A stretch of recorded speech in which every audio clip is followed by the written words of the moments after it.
A very good morning, students. Today we will start new chapter of physics, heat and temperature.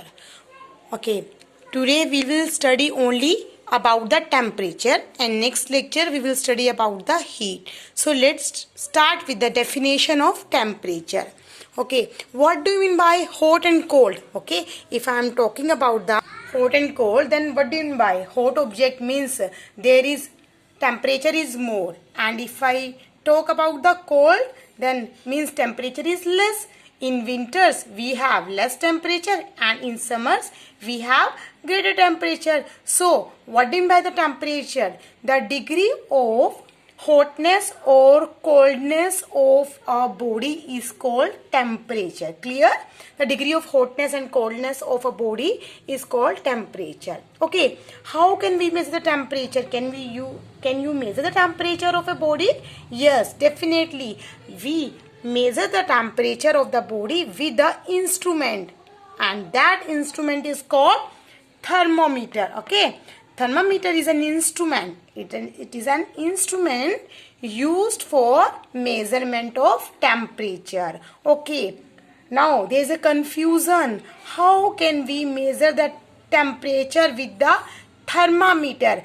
And if there is a thermometer differently for the clinically and laboratory purpose? Yes, thermometers is of two types. Basically thermometer is of two types, clinical and laboratory. Okay, for the clinically, okay, you usually see the clinical thermometer in your homes. Okay, when you fall sick, when you have some fever, so temperature of the body increases. Okay, then what will happen? Your doctor or your parents will measure the temperature of your body with the help of thermometer. But your parents measure the temperature of the body with the clinical thermometer, not by laboratory thermometer. Now, what's the difference between clinical and laboratory thermometer? So, I have both one. I have clinical as well as laboratory thermometer.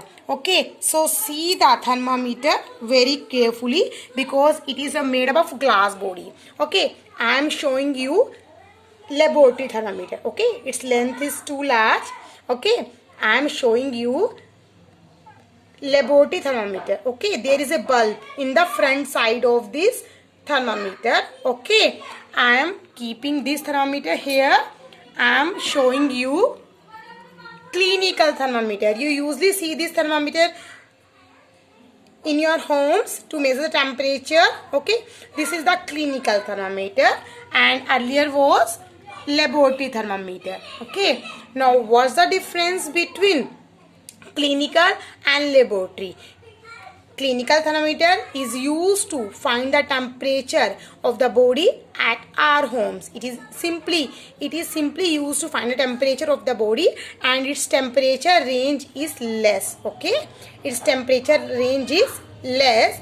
It start about near about 20.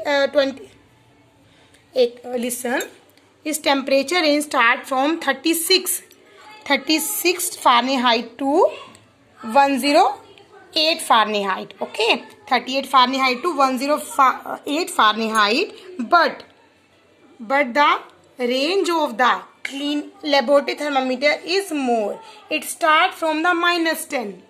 See here, it start from the -10 and at the 1110. See here, 1110 degree Celsius. Okay, clear? This temperature gives the reading in Celsius, and we measure the temperature of the body with this clinical thermometer. So I have cleared you laboratory and clinical thermometer difference. Next, now how this clinical thermometer works. Okay, there is a liquid filled inside the glass body, and this liquid is called the mercury. Basically mercury is a metal which is in liquid state. Okay, and flowing rate of this mercury depends on the temperature of the body. So when we have fever, when our body temperature is more, then mercury flows up to a particular level. Suppose I have fever of 99 degree Fahrenheit, so mercury flow up to the 99 degree Fahrenheit, or if above 100, so it will flow up to the above 100. Okay, so there is a bulb at the front side. Okay, and when I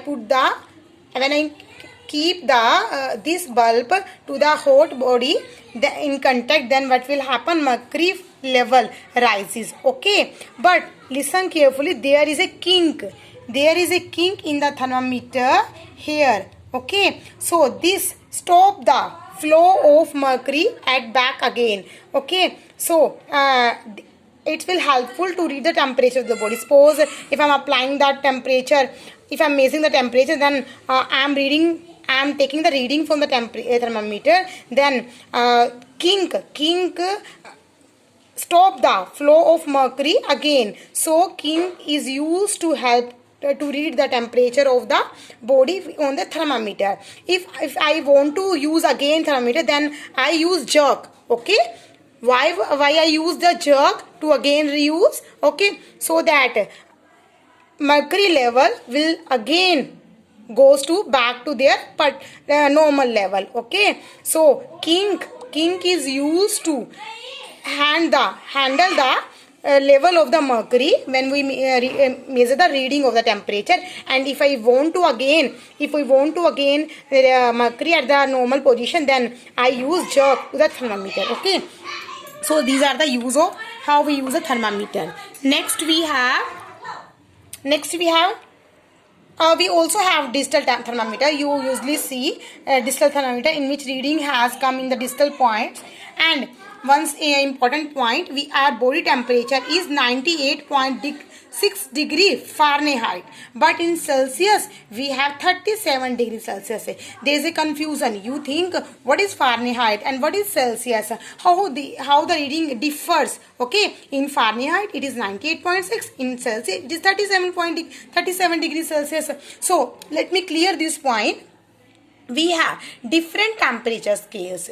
We have Celsius scale, we have Fahrenheit scale, and we also have Kelvin scale. Okay, so in Celsius scale, reading start from 0 degrees Celsius to 100 degrees Celsius, and in Fahrenheit scale, reading start from 32 degree Fahrenheit to 212 degree Fahrenheit. And in Kelvin scale, 273 Kelvin to 373 Kelvin. So there are different scales to measure the temperature. Okay, so if we talk about the Celsius, so then give the mathematically relationship between the Celsius and Fahrenheit. What will happen? We measure the 0 level and higher level, below level and upper level. How can we write? Okay, suppose I am writing C. Okay, I am writing C for Celsius, and I am writing Fahrenheit. Okay, there is 0, so no need to write C minus 0. Okay, and there is a starting point is 32 degree Fahrenheit, so I am writing F minus 32.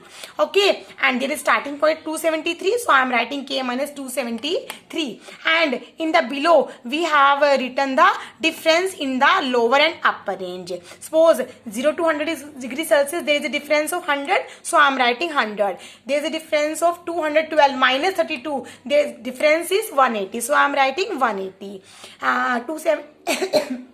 373 minus 273, so there is a difference of 100. Okay, so I am writing this. Okay, now if we want to calculate Celsius temperature into Fahrenheit, then what will happen? We reduce the term by cutting. Okay, cut this term by 20. 25 ja 100 and 29 ja 180. So net term is C by 5 is equal to F minus 32 by 9. So formula becomes C keep this 5 in that equation like this. C is equal to 5 by 9 bracket में F minus 32. Okay, so if we have reading in Fahrenheit, suppose 98.6 degrees Celsius, if I am keeping the value of Fahrenheit 98.6 degree Fahrenheit here, then I can calculate the temperature in Kelvin. Both are the units of temperature measurement, but there is a little bit difference. In Celsius reading is small, okay, in Fahrenheit reading is upper. Why? Because there is a starting level 0 degree Celsius and there is a starting level 32 degree Fahrenheit. So there is a difference between the temperature scales. Every time value of temperature in Celsius is less than the Fahrenheit scale because it starts from the 32 degree Fahrenheit. Okay, and if we want to calculate the temperature in Kelvin, simply if I know the temperature in Celsius, simply add the 273. Suppose in 37 degrees Celsius, if I simply add the 273, then we got the value in Kelvin. And remember one point also, Kelvin is a temperature unit, SI unit. Okay, Kelvin is a unit for the SI. Units means SI means standard internationally. Internationally, to use the temperature unit is Kelvin. Okay.